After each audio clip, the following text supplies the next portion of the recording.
Sri Sanjaya Warsa kelihatan sangat marah sekali. Sekalipun dia tidak bisa bicara melalui mulutnya, tetapi kemarahannya jelas terlihat dari kedua bola matanya yang terbuka. Ditatapnya dalam-dalam mata Kameswara, sementara Kameswara sendiri hanya tersenyum memandangnya. Keduanya nampak masih berbicara melalui batinnya, tetapi rupanya kemarahan Maharani Sri Sanjaya Warsa tak bisa ditahan lagi. Cukup! Aku sudah katakan, jangan bicara seperti itu. Aku tidak suka. Dan kau tidak pantas bicara di hadapan Maharani Sri Sanjaya Warsa seperti itu.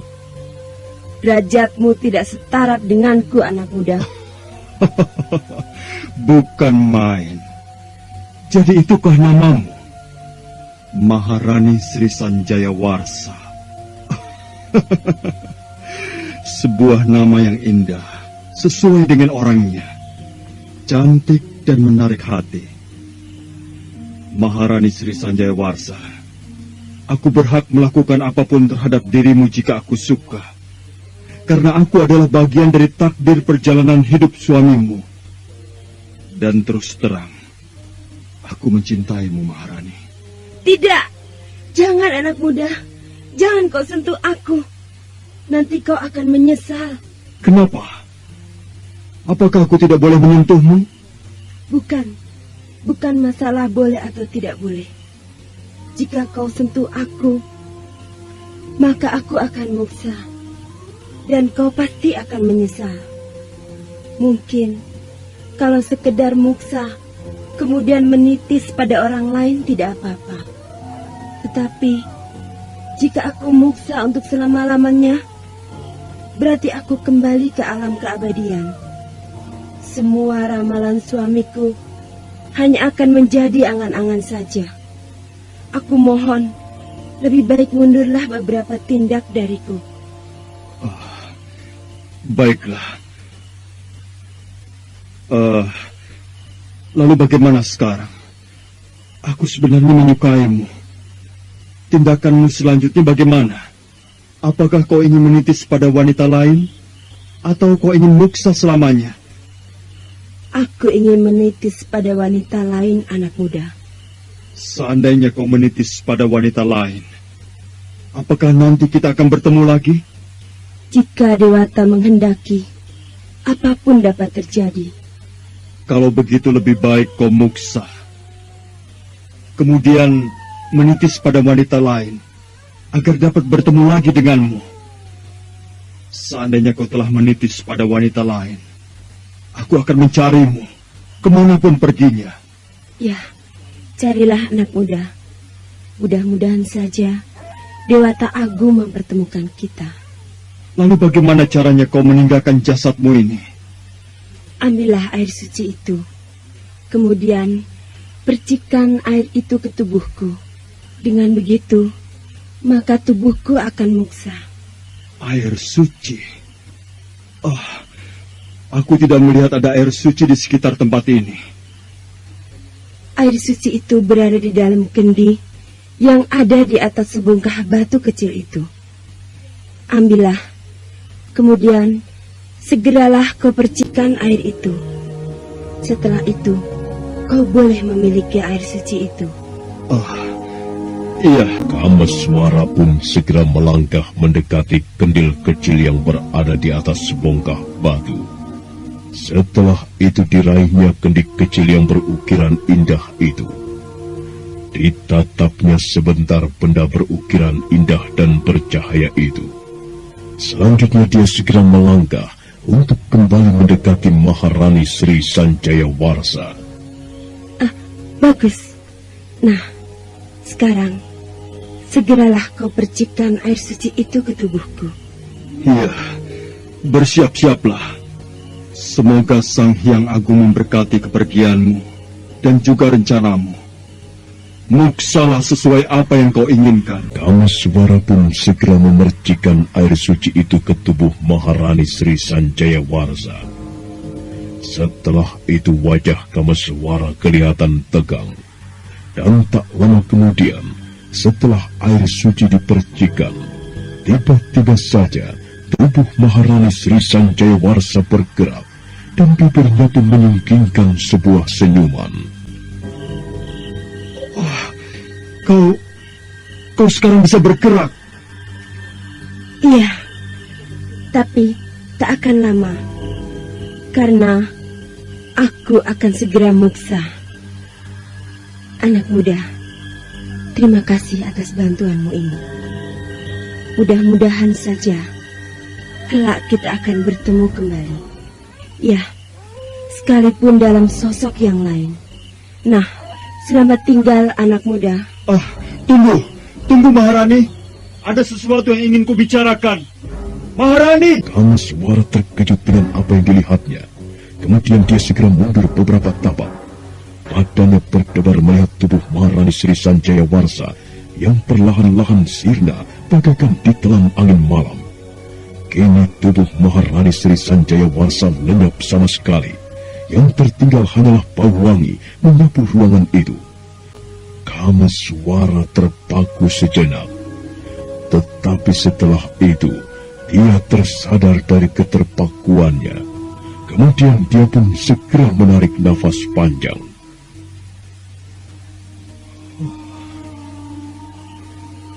Di tempat ini sekarang tinggal aku sendiri. Maharani Sri Sanjayawarsa dan Rakai Walaing Pukumbayoni telah muksa. Ya, mudah-mudahan saja apa yang mereka katakan menjadi kenyataan, bahwa aku dapat bertemu kembali. Air suci sekarang telah berada di tanganku, dan juga pusaka keris milik Rakai Walaing Pukumbayoni. Lalu bagaimana sekarang dengan air suci ini? Apakah aku akan meminumnya? Kamaswara kelihatan masih bingung dengan apa yang harus dilakukannya. Ditatapnya kembali air suci yang berada di dalam kendi indah itu. Kita tinggalkan sejenak Kamaswara yang tengah kebingungan dengan apa yang harus dilakukannya. Sekarang marilah kita tengok sebuah rumah sederhana di desa Panawijen. Saat itu tepat ketika Maharani Sri Sanjayawarsa muksa, rupanya ada seorang gadis yang tersentak dari mimpinya. Kejadian ini pun mirip seperti yang terjadi pada Ken Arok. Dengan nafas yang tak beraturan, gadis itu pun segera bangkit dari balai-balai bambu tempat. Dewata Agung, aneh sekali mimpiku tadi. Baru kali ini aku bermimpi seperti itu.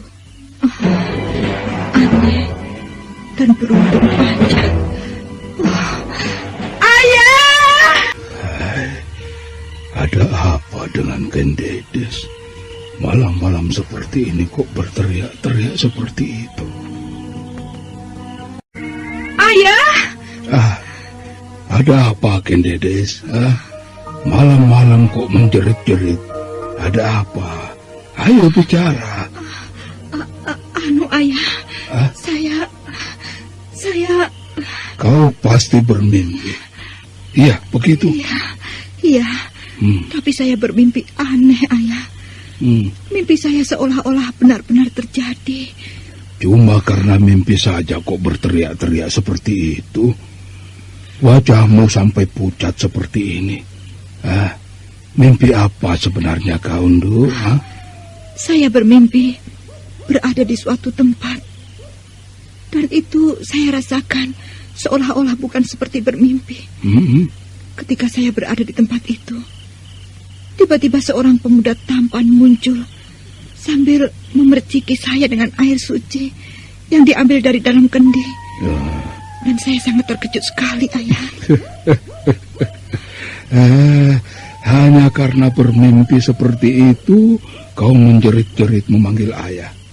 Kendedes, Kendedes. Ayah, Ayah jangan tertawa dulu.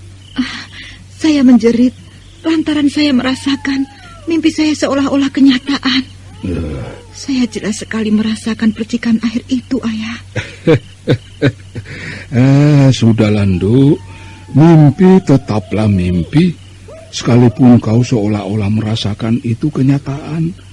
Dan mimpi adalah kembangnya orang tidur. Tetapi ayah, bukankah mimpi pun bisa jadi adalah sebuah isyarat? Artinya, sebuah isyarat yang mungkin saja akan membuktikan munculnya sebuah kejadian, ayah. Iya, mungkin saja bisa begitu. Tapi sudahlah, jangan kau pikirkan yang tidak-tidak lagi. Sebaiknya kau tidur kembali, agar pikiranmu tenang dan istirahatmu lebih leluasa. Iya, ayah. Kalau kau takut, biar ayah akan menemanimu di sini. Tidurlah. Kelihatannya kau ngantuk sekali.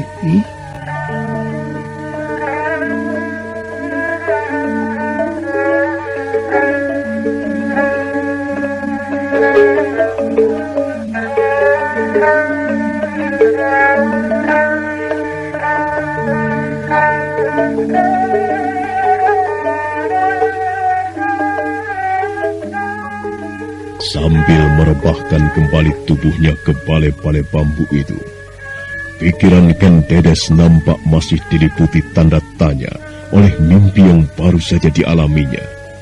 Sementara Empu Surya Suci menemani anaknya duduk tak jauh dari balai-balai itu. Tak lama setelah kejadian itu, Ken Dedes pun kembali tenggelam dalam tidurnya.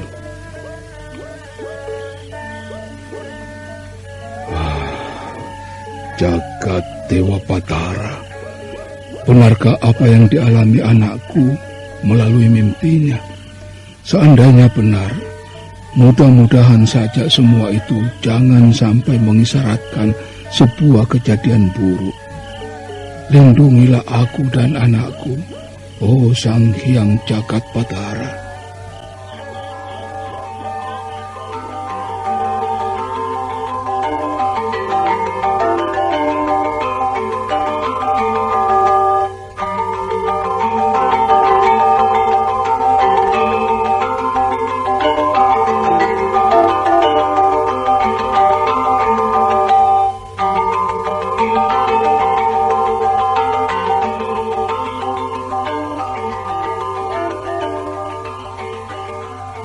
Iya, kenapa aku ragu untuk meminum air suci ini?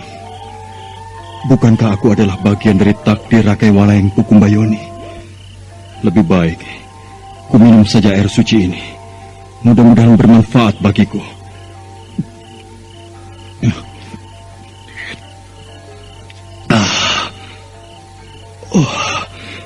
Hangat sekali air suci ini.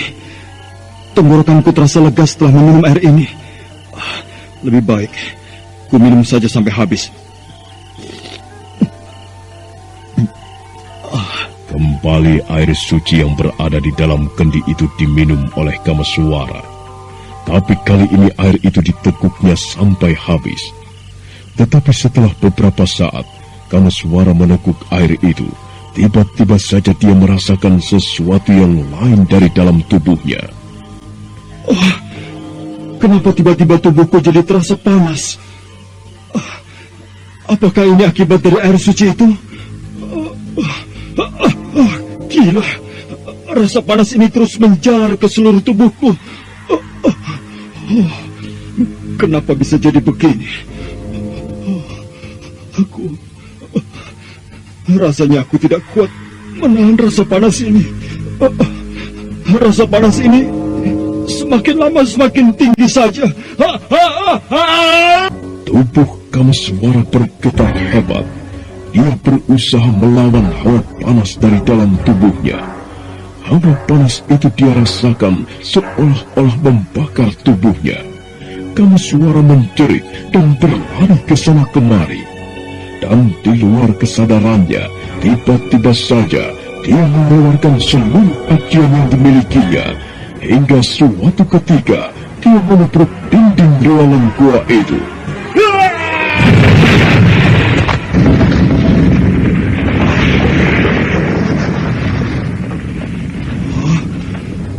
Dinding itu ambruk berantakan. Apakah karena kekuatan yang keluar dari tubuhku sehingga aku mampu menjebolkan dinding ruangan ini?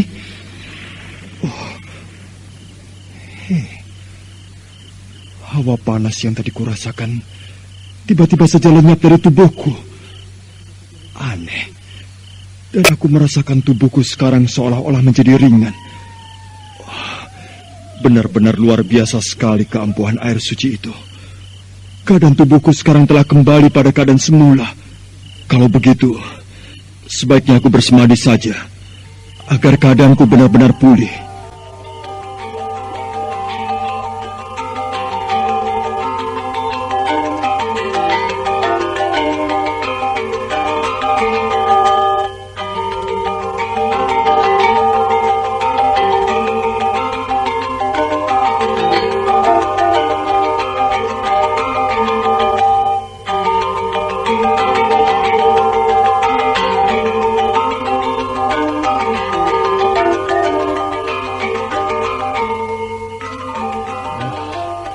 Suasana sekarang ini benar-benar berbeda dengan 40 tahun yang silam, Tranggana.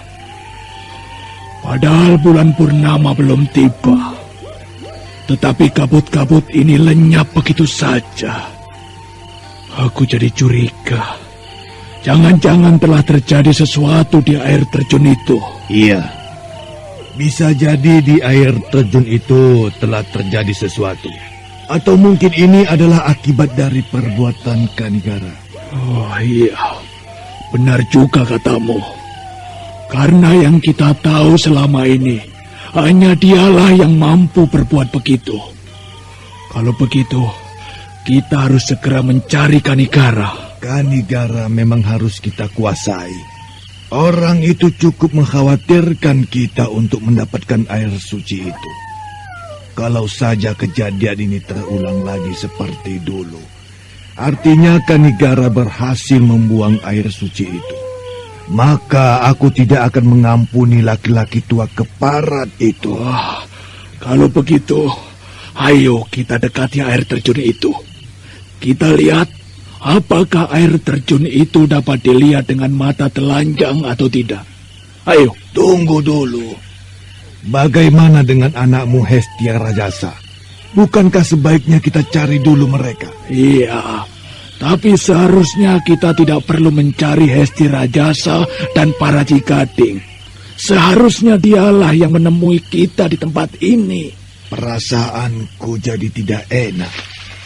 Tranggana, iya. Aku melihat semak-semak di ujung sana bergerak-gerak. Sepertinya ada seseorang yang tengah mengintai kita.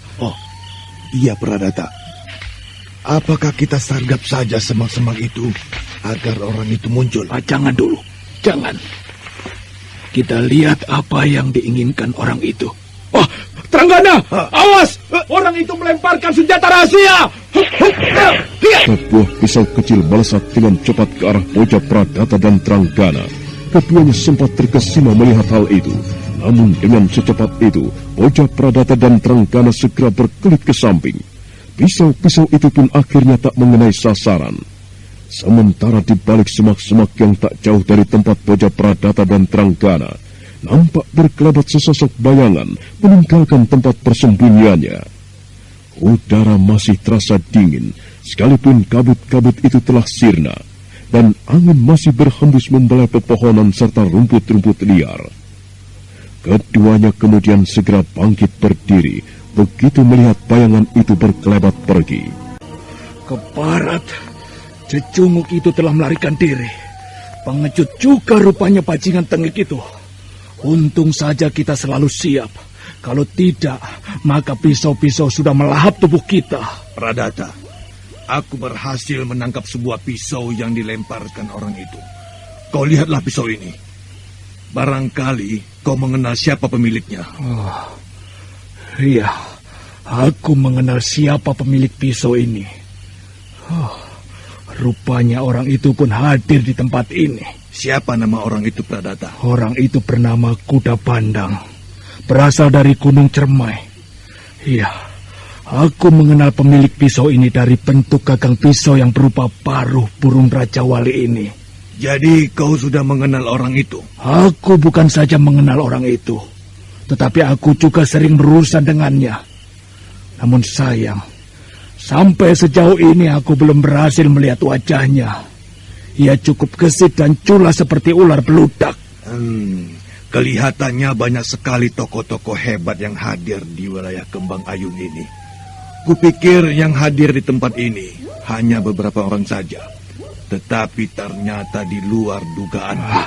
Sudahlah, persetan dengan itu semuanya. Yang jelas air suci itu harus menjadi milik kita. Siapapun yang menjadi penghalangku, maka orang itu akan kuhajar. Pradata, aku mendengar seseorang tertawa. Siapa lagi orang yang akan kita hadapi ini? Lebih baik kita bersiap-siap saja. Jangan sampai lengah. Di tempat ini yang hadir bukanlah orang-orang sembarangan. Aku mendengar suara tertawa itu datangnya dari arah sana. Teranggana, sebaiknya kita lihat saja ke sana. Ayo. Iya. Keduanya kemudian segera melompat ke arah barat. Sementara itu tak jauh dari tempat Poja Pradata dan Teranggana tadi, nampak seorang laki-laki muda tengah tertawa terbahak-bahak sendirian. Dan orang itu tak lain adalah Hesti Rajasa. Ketika Teranggana dan Poja Pradata sampai di tempat itu, bukan main terkejutnya mereka melihat orang yang tengah tertawa di hadapannya itu. Terutama Poja Pradata yang mengetahui dengan jelas siapa laki-laki muda itu.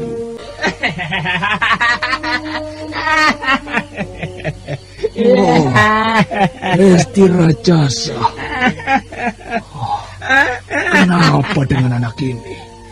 Kelihatannya dia seperti orang tidak waras. Rajasa? Rajasa, kenapa kau? Siapa kau? Hah? Menyingkirlah dari tempat ini. Aku tidak mengenalmu. Aneh. Pasti ada sesuatu yang tidak beres terhadapnya.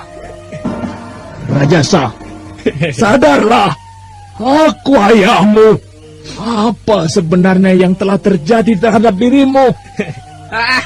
Keparat. Aku tidak mengenalmu. Pergi. Menyingkirlah dari tempat ini. Jangan sampai aku nanti berbuat kasar terhadap kalian. Ayo. Pergi dari tempat ini.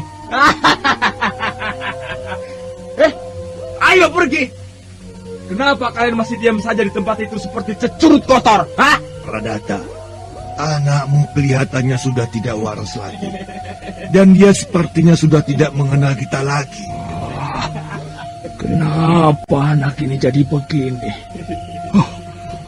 Teranggana, cobalah kau tanya.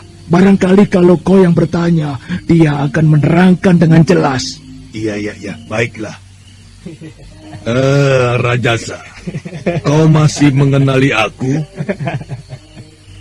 Aku sudah tidak mengenali siapa-siapa lagi di tempat ini. Yang aku kenal hanya Paman Paraji Gading. Tetapi sekarang dia sudah mati. Iya, mati. Dan mayatnya sudah kutendang ke dalam jurang. Dia mati. Gila. Apakah aku tidak salah dengar? Rajasa, bicara yang benar. Bagaimana dengan pamanmu? Sudah aku katakan bahwa Paman Paraji Gading sudah mati. Terserah kalian mau percaya atau tidak. Mayatnya sudah kutendang ke dalam jurang. Jadi kau telah membunuh pamanmu sendiri. Bocah keparat, tidak tahu diri. Tunggu. Apa yang ingin kau lakukan, Pradata? Lepaskan tanganku. Lepaskan. Biar ku hajar anak keparat ini. Nanti dulu. Kau harus bisa menahan amarahmu. Bukankah kita belum tahu kebenarannya? Apakah Paraji Gading masih hidup atau tidak? Aku yakin Paraji Gading tewas, Teranggana. Tentunya Hesti Rajasa masih bersama dia. Kau lihat saja sekarang kenyataannya. Aku mengerti. Tetapi seharusnya kau pun melihat bagaimana keadaan anakmu sekarang.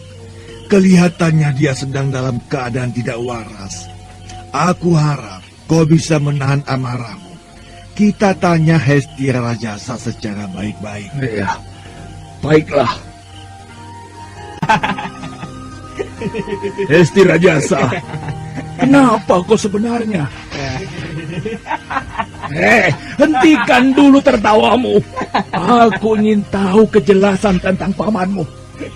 Apa yang terjadi terhadap para Raji Gading? Hentikan tertawamu, Rajasa. Anak keparat, rupanya kau sudah menjadi bocah edan. Bocah Pradata semakin geram melihat tingkah laku anaknya yang sudah semakin tidak karuan. Hesti Rajasa terus tertawa ketika ayahnya menanyakan tentang pamannya. Tapi suatu ketika, tiba-tiba saja tertawanya berhenti. Dan kali ini, Hesti Rajasa menangis terseduh-seduh.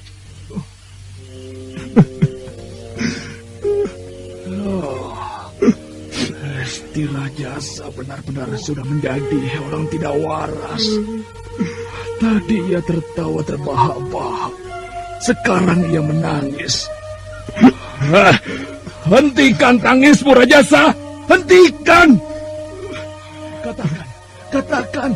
Apa sebenarnya yang terjadi terhadap pamanmu?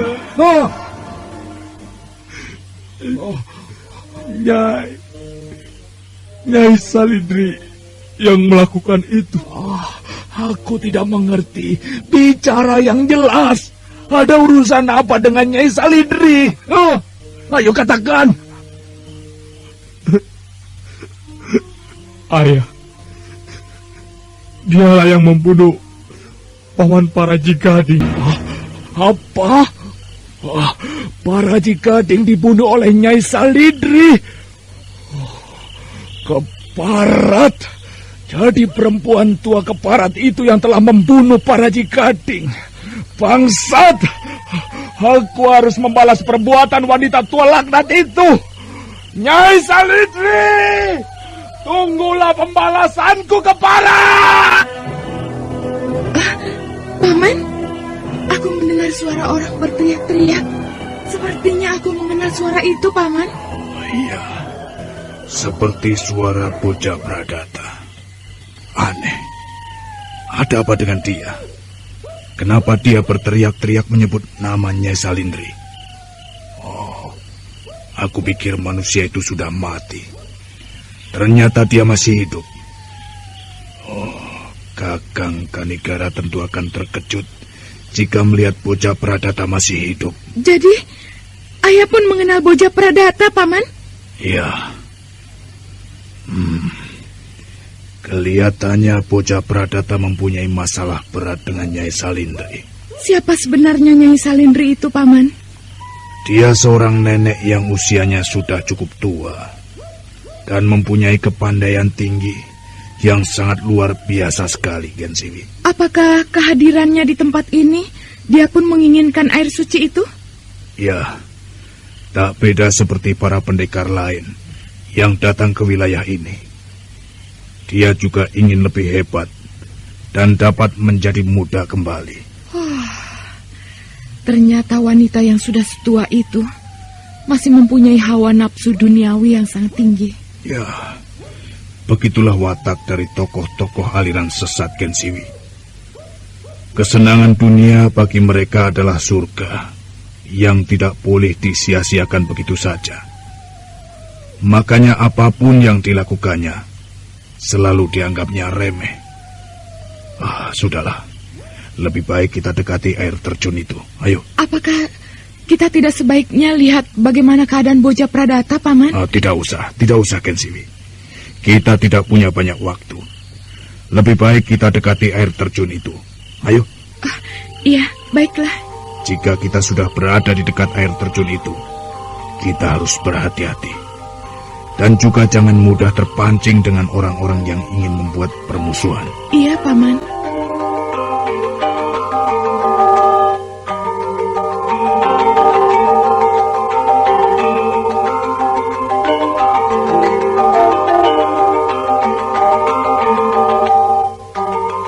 Sementara itu, di tempat lain yang juga masih di wilayah Kambang Ayun, rupanya Empu Gandring, Biku Dewa Hastu, dan juga Mahesa Beranjangan telah bertemu dengan Ki Ageng Pesanggaran. Malam terasa semakin jauh, udara dingin pun semakin mencabik kulit. Namun begitu, ketikanya seolah-olah tidak merasakan suasana dingin malam. Baik, bagaimana keadaanmu sendiri, Empu Gandring? Ya, seperti yang kau lihat, keadaanku pun baik-baik saja. Aku sebenarnya tidak menyangka kalau kau pun akan hadir di kawasan ini. Benar, Ki Ageng. Tapi kau jangan salah duga.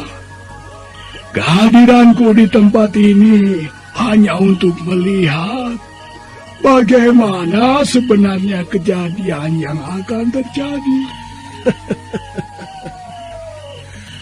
Aku percaya. Dan kau bagaimana di Dewa Hastu? Apakah kau pun dalam keadaan baik-baik? Iya, seperti keadaan Kakang juga. Ya, sungguh sebuah pertemuan yang tidak kita duga-duga. Iya. Rasanya aku bahagia sekali dapat bertemu kembali dengan kalian. Iya, aku pun merasakan kebahagiaan itu, Kakang. Sudah cukup lama juga kita tidak bertemu. Mahesa Pranjangan, bagaimana kau bisa bertemu dengan kedua pamanmu ini? Saya pun tidak tahu, Ayah. Tiba-tiba saja beliau sudah berada di hadapan saya. Ya, mungkin ini berkat Sang Dewata Agung yang sengaja mempertemukan kita semua. Dan juga atas bimbingan Empu Gandring serta Paman Dewa Hastu. Kalau saja tak ada Empu Gandring dan Paman Dewa Hastu, mungkin saya belum tentu dapat bertemu dengan Ayah. Iya. Empu Gandring, Adi Dewa Hastu. Iya, Kakang. Sebaiknya kita istirahat dulu di sini. Aku rasa tempat ini pun cukup baik untuk istirahat. Iya. Kelihatannya suasana mulai pagi. Ayolah. Iya, dan duduk di atas bongkahan batu besar yang berada di tempat itu. Sementara Ki Ageng Pesanggaran sendiri duduk tak jauh dari mereka. Malam terus berlari menapaki waktu. Rembulan bergulir tidak terasa. Perlahan sekali, fajar pun mengintip dari arah timur. Cahayanya menyebar menyelusup di antara dahan-dahan pohon. Sebentar kemudian matahari pun sudah mengambang di antara pebukitan. Wah, benar-benar segar sekali udara di daerah ini. Kakang, apakah selama berada di tempat ini Kakang bertemu dengan para tokoh lain yang menginginkan air suci itu? Iya. Tapi aku baru bertemu dengan Nyai Salindri. Iya. Tetapi walaupun begitu, aku tahu siapa-siapa tokoh sesat yang hadir di wilayah ini. Iya. Seperti Boja Pradata, Paraji Gading, dan juga Hesti Rajasa. Iya. Ternyata berita tentang keampuhan air suci itu benar-benar sangat luar biasa sekali, Kakang. Cukup membuat para tokoh aliran sesat tergiur untuk datang ke tempat ini. Lalu siapakah di antara mereka yang paling berbahaya, Kakang? Ya, Ki Sabalangit. Ya, dialah tokoh sesat yang paling tinggi ilmunya. Dia mampu menyerap ilmu lawan, sehingga membuat musuh-musuhnya tidak berani menghadapinya. Menyerap ilmu lawannya? Benar. Dengan menyerap ilmu musuhnya, kekuatannya semakin bertambah. Kehebatan ilmunya itulah sehingga Ki Sabalangit sangat ditakuti. Lalu, apakah ayah tahu kenapa tiba-tiba saja kabut-kabut yang bergulung semalam lenyap begitu saja? Bukankah menurut orang-orang, kabut-kabut itu akan lenyap jika bulan purnama muncul, ayah? Ya, aku sendiri tidak tahu kenapa tiba-tiba kabut itu lenyap. Mungkin ada sesuatu yang tengah terjadi di balik air terjun itu. Atau barangkali ada seseorang yang sanggup datang ke tempat itu, ayah. Kemudian ia menemukan air suci itu. Ya, mungkin saja begitu. Kemungkinan seperti itu bisa saja terjadi. Tetapi sejauh pengetahuanku, selama ini tidak ada orang yang mampu menembus air terjun. Apalagi untuk mendapatkan air suci sebelum purnama muncul. Peristiwa apa sebenarnya yang tengah terjadi di balik air terjun itu? Ki Ageng Pesanggaran nampak masih diam merenungi kejadian semalam. Ada rasa khawatir yang menyelinap di dalam hatinya. Sementara Maisa Beranjangan hanya bisa menatap kedua tokoh tua yang berada di sampingnya. Matahari nampak mulai meninggalkan punggung bukit. Kicau burung pun tak henti-henti bersenandung, menambah semaraknya suasana siang itu. Setelah beberapa saat Ki Ageng Pesanggaran terdiam, kemudian perlahan dia bangkit dari tempat duduknya sambil memandang ke arah timur.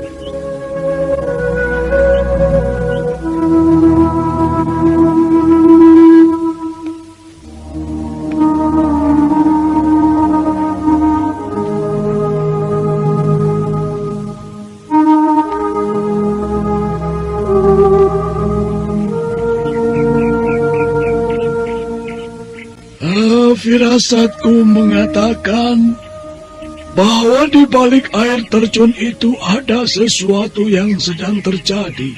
Aku rasa juga begitu, Ki Ageng.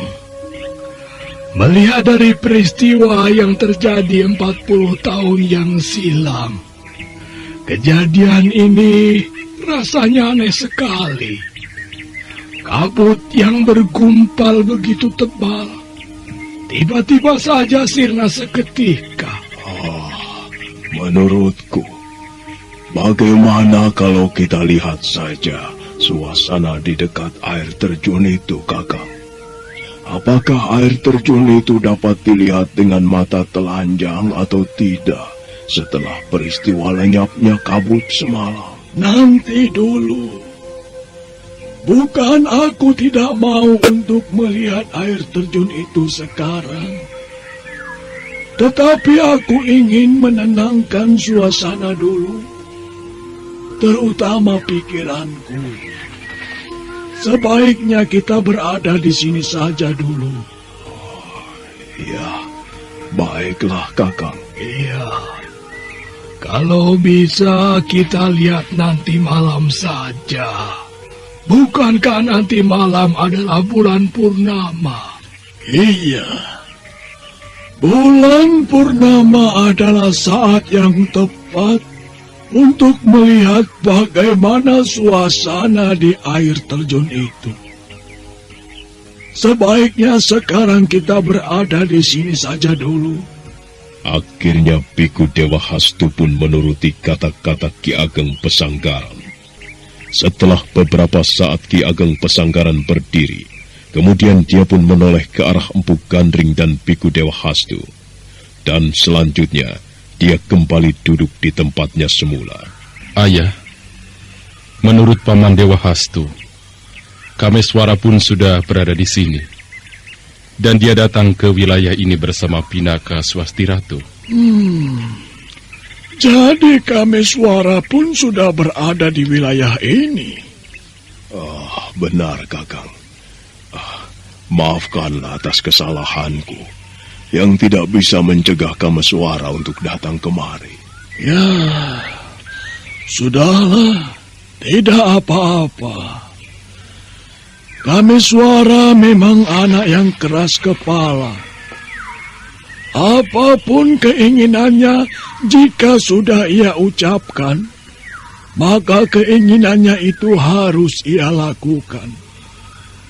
Ya, mudah-mudahan saja ia selamat dalam perjalanan.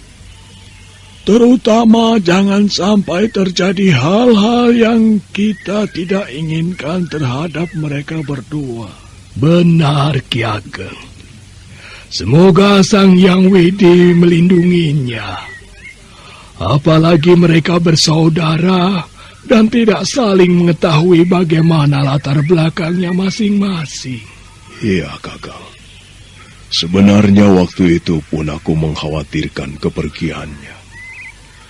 Yang ku khawatirkan bukan karena mereka akan bertemu musuh.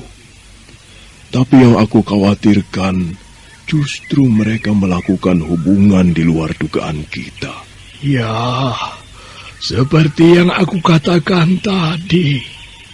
Kita mohon saja perlindungan dari Hyang Widi. Semoga hal-hal yang tidak kita inginkan jangan sampai terjadi. Tapi aku percaya pada Kameswara. Ya, seorang pemuda yang baik. Aku pernah bertemu dengannya beberapa hari yang lalu ketika akan menuju padang karautan. Nah, dari pertemuan itulah kenapa aku mengatakan ia pemuda yang baik. Ya, mudah-mudahan saja ia dapat menahan gejolak perasaannya. Apalagi perjalanan mereka cukup memakan waktu. Dan tentunya banyak hal-hal yang dihadapi. Satu yang membuat aku bingung. Bagaimana perasaan Kameswara ketika bertemu dengan ayah kandungnya? Aku rasa jiwanya cukup terguncang, Kakang. Apalagi setelah tahu bagaimana watak ayah kandungnya. Ya, kasihan memang. Dan kita tidak bisa berbuat apa-apa, kecuali mendoakannya dan juga menasihatinya. Iya, mudah-mudahan saja Kameswara dapat menerima kenyataan yang harus dihadapinya. Sebenarnya Kameswara pemuda yang tegar dan baik. Hanya saja ia tidak bisa merubah sifat keras kepalanya dan juga rasa cerobohnya. Ya, memang. Tapi hal-hal yang seperti itu kurasa wajar, Kang. Karena ia memang belum begitu matang untuk mengerti bagaimana sesungguhnya kehidupan ini. Ketiganya pun terus tenggelam dalam pembicaraan. Sementara Maisa beranjangan hanya bisa duduk sambil mendengarkan pembicaraan itu. Udara terasa mulai panas dan matahari merayap mencapai puncaknya. Sementara itu di wilayah Kambang Ayun, tepatnya di mana air terjun itu berada, nampak beberapa tokoh persilatan tengah mengintip dari balik semak-semak. Mereka semua kelihatan heran melihat air terjun itu dapat dilihat dengan mata biasa. Padahal menurut perkiraan, air terjun itu hanya dapat dilihat pada saat bulan purnama menjelang. Paman, rupanya keanehan itu bukan hanya kita rasakan karena sirnanya kabut itu. Tapi air terjun ini pun rasanya aneh sekali. Bukankah menurut Paman, tempat itu hanya bisa dilihat dengan mata telanjang apabila bulan purnama sudah menjelang? Tetapi kenyataan yang kita lihat sekarang, bulan purnama belum muncul, air terjun sudah dapat kita lihat. Oh iya, Paman sendiri tidak mengerti. Jangan-jangan ada sesuatu yang tengah terjadi. Sebaiknya kita dekati saja tempat itu, Paman. Saya rasa dengan melihatnya lebih dekat lagi, semuanya akan lebih jelas. Oh, jangan, Kensiwi. Menurut orang-orang yang sudah mengenal tempat ini, air terjun itu sangat berbahaya. Siapapun yang berani mendekati tempat itu, maka akan mengalami nasib buruk. Maksud Paman, apakah orang itu akan terluka? Bukan hanya terluka, tapi mati. Ya, Seharusnya memang kita tidak perlu percaya benar dengan cerita itu. Tetapi, apa salahnya kalau kita tetap harus waspada? Iya, Paman. Saya mengerti. Sungguh disayangkan tempat seindah itu mempunyai misteri yang cukup menakutkan. Saya sebenarnya suka sekali melihat tempat-tempat yang indah seperti itu, Paman. Ya, Paman pun demikian, Kensiwi. Kensiwi, apakah kau tidak lapar? Sebenarnya, saya lapar juga, Paman. Apalagi sejak semalam kita sudah berada di sini. Tapi bagaimana? Rasanya tidak mungkin kita meninggalkan tempat ini. Saya rasa bukan hanya kita yang berada di tempat ini, tetapi tokoh-tokoh lain pun ada, Paman. Kita bergerak sedikit saja untuk meninggalkan tempat ini, mereka pasti akan langsung menyerang kita. Kita memang tidak perlu meninggalkan tempat ini, Kensiwi. Kau lihat di atas itu. Oh, buah. Ya, dengan buah itu kita akan mengganjal rasa lapar kita. Nah, bergeraklah perlahan-lahan. Kemudian kita langsung melompat ke pohon itu. Ayo. Iya, Paman.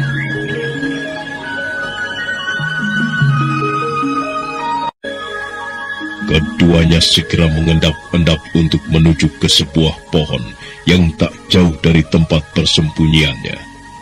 Tak lama kemudian, Kensiwi dan Haryo Panumping pun sudah berada di bawah pohon itu. Kemudian keduanya pun segera melompat ke pohon itu. Sekarang keduanya sudah berada di atas batang pohon. Namun belum sempat Kensiwi dan Haryo Panumping memakan buah itu, tiba-tiba keduanya terkejut melihat suasana di atas air terjun. Di tempat itu, di mana air terjun mengalir, nampak beberapa orang seperti akan berkelahi. Paman, sepertinya orang-orang yang berada di atas itu akan berkelahi. Dan salah satu di antaranya, saya sudah mengenal orang itu, Paman. Ya, kelihatannya mereka memang akan berkelahi. Kensiwi, siapa di antara mereka yang kau kenal? Hesti Rajasa, Paman. Dialah orang yang pernah menawan saya dan membawa saya ke padang karautan. Dan yang lainnya, saya tidak tahu siapa mereka. Dua laki-laki yang berada di samping Hesti Rajasa adalah Boja Pradata dan Tranggana. Boja Pradata yang memakai baju merah tua itu adalah ayahnya Hesti Rajasa dan sekaligus sebagai gurunya Kensiwi. Oh, biasanya kalau ada Hesti Rajasa, Paman Paraji Gading pun pasti ada. Tapi kali ini kelihatannya laki-laki tua keparat itu tidak ada. Mungkin si tua keparat itu sudah tewas, Paman. Paman, siapa wanita tua yang sedang mereka kepung itu, Paman? Ya. Sepertinya wanita tua itu adalah Nyai Salindri. Kalau Paman lihat dari sikap Boja Pradata dan Hesti Rajasa, sepertinya mereka berdua mempunyai dendam kesumat. Sepertinya di tempat itu akan terjadi perkelahian. Paman, sebaiknya kita jangan turun dulu. Saya ingin tahu apa yang akan terjadi di tempat itu. Kensiwi Nareswari kelihatannya penasaran sekali, ingin mengetahui apa yang akan terjadi di tempat itu. Sementara itu, di atas air terjun, di mana Boja Pradata, Tranggana dan Hesti Rajasa berada, suasana kelihatan mulai tegang. Nyai Salindri yang sekarang berada dalam kepungan tiga laki-laki ini kelihatan tenang-tenang saja. Bahkan dia tertawa terkekeh-kekeh, seakan-akan menganggap remeh tiga orang yang berada di sekelilingnya itu. Perempuan tua yang memuakkan. Aku memang sejak semalam menunggu-nunggu ketemu denganmu. Dan untunglah sekarang kau sudah berada di hadapanku. Kau harus bertanggung jawab atas kematian Paraji Gading saudaraku. Jadi itu yang membuat kalian berkaca pinggang di depanku. Apakah kau tahu kematian temanmu dari anak muda yang berada di sampingmu itu, Kisana? Ya, karena dia memang anakku. Ayo, mengakulah bahwa kau membunuh saudaraku. Dengan begitu, aku akan semakin leluasa untuk merobek mulut tuamu itu. Aku memang telah membunuh saudaramu. Dan itu aku pikir adalah hal yang biasa dalam bersaing merebutkan air suci itu. Kalau kau tidak senang dengan tindakanku, ayo balaslah kematian saudaramu itu. Kau memang harus mati di tanganku, perempuan tua yang kotor. Tunggu. Percuma kalau kau saja yang menyerangku. Nanti hasilnya akan sia-sia saja. Lebih baik seranglah aku beramai-ramai. Dengan begitu kalian akan tahu sampai di mana kehebatan Nyai Salindri. Ayo, majulah kalian. Jangan sungkan-sungkan. Keparat, manusia sombong. Terimalah ini. Hingga pada saat tertentu, tiba-tiba saja dari tangan kedua tokoh itu memukul asap kehitam-hitaman. Pertama kedua tokoh ini tidak mau lagi untuk saling merobohkan. Rasakan ini, perempuan tua keparat. Ayo keluarkan semua ajian yang kau miliki, bocah Pradata. Aku akan terus melayanimu sampai kau mengakui bahwa Nyai Salindri memang hebat. Kurang ajar. Hebat sekali perempuan tua ini. Gerakannya begitu cepat dan mengerikan. Apakah aku akan mampu merobohkannya? Rasanya kalau aku sendirian yang melayaninya, aku tidak akan mampu. Sebaiknya aku perintahkan saja Teranggana dan Hesti Rajasa untuk membantuku. Teranggana, Hesti Rajasa, kalian jangan diam saja. Ayo bantu aku untuk melumpuhkan si tua keparat ini. Rupanya kau kewalahan juga, bocah Pradata. Ayo, majulah kalian bertiga. Aku tak akan beranjak dari tempat ini sebelum kalian semua terkapar. Iya. Telah mundur beberapa tapak, Nyai Salindri kemudian merubah posisi kuda-kudanya. Tangannya yang tua dan nampak keriput itu mulai dia gerakan dengan lincah. Sebentar kemudian, jurus-jurusnya sudah berubah seperti bentuk sebuah tarian. Melihat jurus Nyai sekarang sudah berubah, serentak saja Teranggana dan Hesti Rajasa menyerang dengan garang. Keduanya nampak bernafsu untuk merobohkan musuhnya. Tetapi rupanya Teranggana dan Hesti Rajasa terlalu ceroboh. Dia lupa siapa sebenarnya yang tengah mereka hadapi.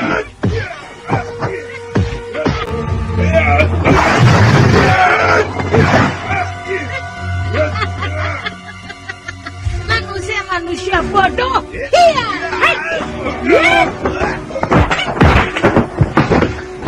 Parat kau, nenek peot. Ayo bangun. Jangan terpaku seperti kerbau bungu begitu. Ayo bangun. Bukankah kau laki-laki? Hadapi aku kembali. Nah, kau juga. Hei, anak muda. Rupanya kau pun belum jera untuk menghadapiku.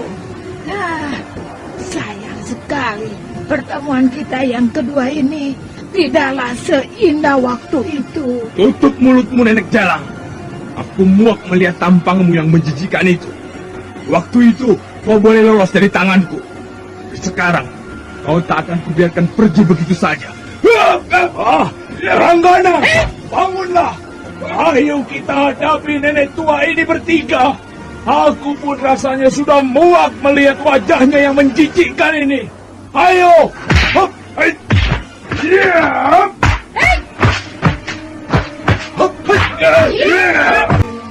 Teranggana segera bangkit berdiri. Sekarang ketiganya telah bersiap-siap untuk menyerang Nyai Salindri kembali. Melihat musuh-musuhnya yang siap untuk menyerang, Nyai Salindri hanya tertawa terkekeh-kekeh sambil membuat gerakan seperti yang pernah dilakukannya. Sementara itu, Ken Sili dan Haryo Panumbing nampak masih belum turun dari atas pohon itu. Paman, ilmu apa yang dipergunakan Nyai Salindri itu? Kelihatannya ilmu itu sangat aneh sekali. Ya, ilmu itu memang aneh.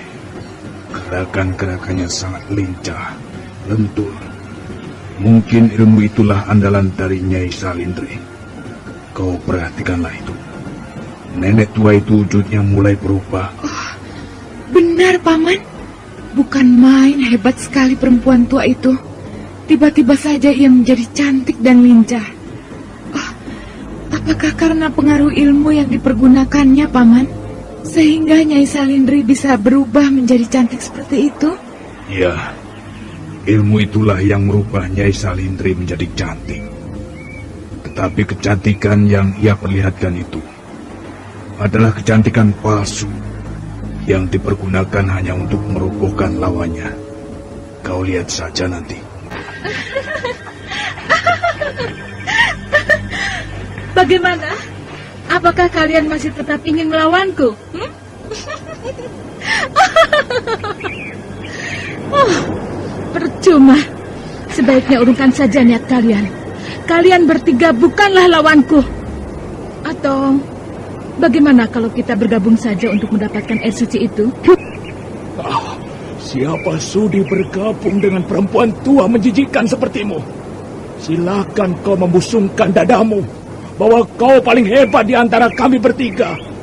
Tapi buktikanlah dulu. Jangan bisanya hanya sesumbar mulut saja. Ayah, sebaiknya kita jangan terlalu banyak basa-basi dengan perempuan tua ini. Itu sama saja memberi kesempatan pada dia untuk mengumpulkan tenaga lagi. Manusia setua ini paling tidak bisa kita ukur kekuatannya. Anak muda, seharusnya kau lihat dengan jelas. Apakah aku sekarang tua dan menjijikan seperti tadi? Tidak kan? Sekalipun sekarang kau kelihatan seperti seorang gadis, tetapi semua itu hanya tipuan muslihatmu saja. Kau tetap perempuan tua yang sudah jompo. Keparat! Rupanya kau memang tidak bisa dikasihani, anak muda. Baiklah, kalau begitu, rasakan ini. Hesti raksasa yang terkena hajaran Nyai Salindri. Hesti raksasa terpental beberapa tombak setelah terkena tendangan Nyai Salindri, dan dia sekarang berada di bibir air terjun. Tubuhnya kelihatan lemah, dari mulutnya darah mulai keluar. Melihat Hesti raksasa sekarang berada di bibir jurang air terjun, kemudian Nyai Salindri tidak menyia-nyiakan kesempatan itu. Kembali dia menghajar dengan tendangannya yang keras. Rasakan ini, bocah dungu!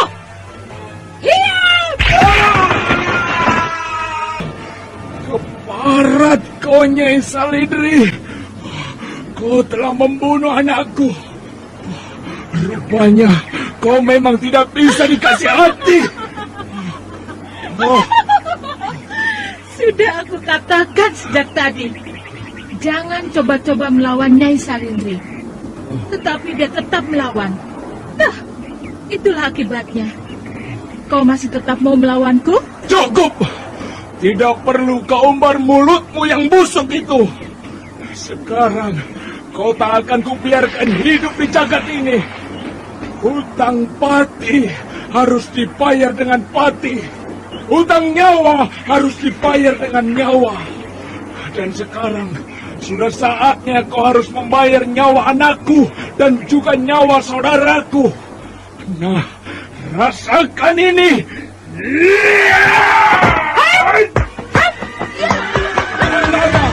Ayo bantu aku untuk melumpuhkan nenek keparat ini. Pradata, menepilah sebentar. Ada apa terjadi? Pradata, kenapa kita tidak menggunakan saja ajian Panglimunan? Aku rasa dia tidak akan berdaya menghadapi kita jika kita menggunakan ajian itu. Iya, kenapa aku sampai sebodoh ini? Kalau begitu, ayolah kita pergunakan ajian itu. Kemudian kita hajar bersama-sama perempuan tua renta ini. Apalah lagi yang ingin kalian lakukan?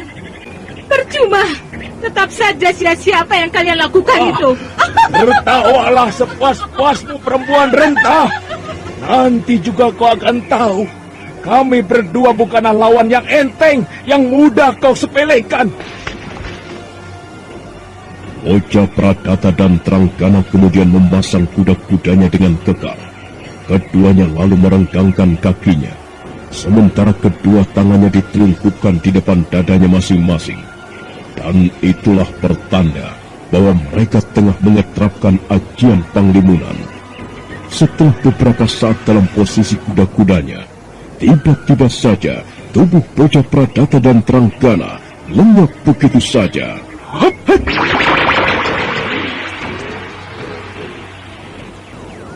Kurang ajar, licik sekali kalian. Sekalipun kalian telah menggunakan ajian panglimunan, jangan harap kalian dapat mengalahkan aku. Ayo, majulah manusia-manusia licik.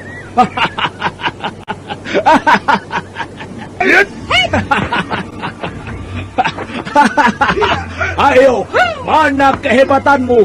Bukankah tadi kau sesumbar bahwa aku dan Tranggana tidak bisa mengalahkanmu? Ayo! Parat! Kalau saja kalian tidak menggunakan ilmu licik itu, mungkin aku membuktikan kata-kataku tadi. Tak ada yang perlu dikatakan licik, Nyai. Kita masing-masing mempunyai ilmu. Kalau mau dibilang licik, seharusnya kau yang pantas dikatakan licik. Karena kau telah berani mempengaruhi aku dan bocah Pradata dengan menggunakan ajian sialmu. Nah, sekarang bersiap-siaplah untuk kukirim ke neraka.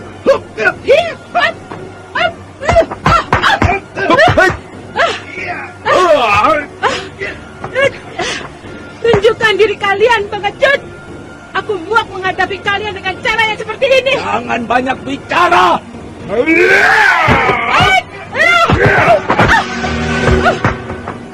Kembali tubuh Nyai Salindri terhuyung-huyung ke belakang karena terkena hajaran bocah Pradata dan Tranggana. Setelah beberapa kali ia terkena hajaran, perlahan wujud Nyai Salindri berubah pada sosoknya semula. Matanya menatap tajam ke setiap sudut tempat, sementara telinganya dia pasang dengan teliti untuk menangkap gerakan-gerakan musuhnya.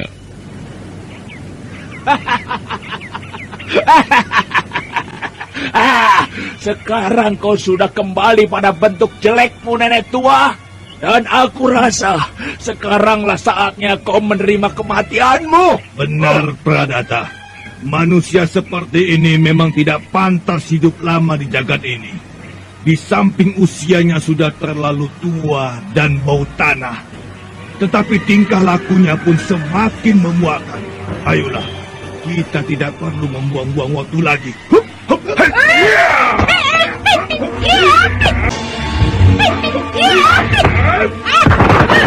Majulah kalau kalian bisa membunuhku. Sekalipun ajian panglimunan telah menolong kalian terhindar dari seranganku, tetapi kali ini pun aku tidak bisa main-main lagi. Lihat seranganku! Setelah menggerakkan tangannya beberapa kali, tiba-tiba saja tubuh Nyai Salindri berputar-putar, dan sebentar kemudian tubuh itu melintir dengan cepatnya bagaikan gangsing.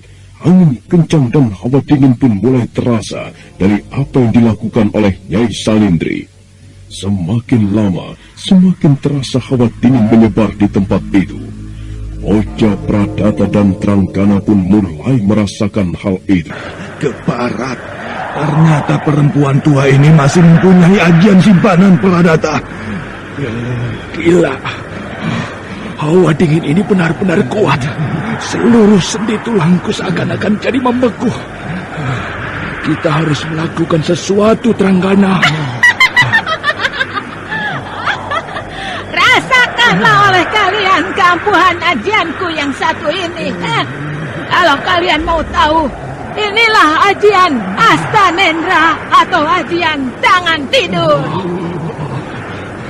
Keparat, ajian ini benar-benar luar biasa. Tranggana, Berhati-hatilah, kita jangan sampai lengah. Jangan beri kesempatan perempuan renta ini melakukan sesuatu. Iya, Prata. Sekalipun wujud keduanya tidak kelihatan karena ajian Panglimunan, namun jelas sekali dari suara mereka bahwa keduanya mulai kewalahan menghadapi ajian yang dilontarkan Nyai Salindri. Sementara Ken Siwi dan Haryo Panumping yang berada di sebuah pohon masih tetap melihat suasana di atas puncak air terjun itu. Keduanya nampak merasakan ketegangan yang tengah berlangsung di tempat itu. Wah, Nyai Salindri benar-benar tokoh tua yang hebat. Dia seakan-akan tidak kehabisan akal untuk menghadapi Boja Pradata dan Tranggana yang menggunakan ajian Panglimunan. Kelihatannya tubuh Nyai Salindri semakin lama semakin cepat saja berputar, Paman. Ya, perkelahian itu kelihatannya merambah ke tingkat yang semakin tinggi. Kalau saja Boja Pradata dan Tranggana tidak menggunakan ajian Panglimunan, mungkin mereka sudah dapat dikalahkan sejak tadi, Ken Siwi. Kalau saya perhatikan, berarti ajian Panglimunan adalah ajian yang hebat dan sukar untuk dikalahkan. Sekalipun demikian, ajian Panglimunan belum bisa untuk mengalahkan ajian musuhnya, Ken Siwi.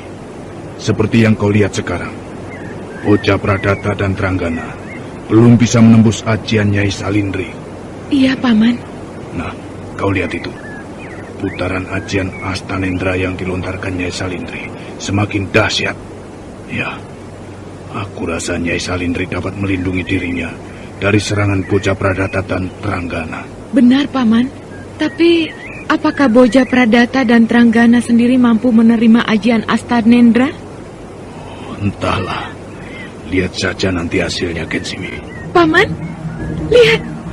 Boja Pradata dan Tranggana mulai menampakkan diri. Rupanya mereka tidak sanggup lagi bersembunyi di balik ajian Panglimunannya. Benar saja apa yang dikatakan oleh Ken Siwi. Rupanya Boja Pradata dan Tranggana mulai menampakkan diri. Keduanya kelihatan berusaha untuk melawan ajian yang dilontarkan Nyai Salindri. Tubuh Boja Pradata dan Tranggana mulai menggigil merasakan hawa dingin. Nah,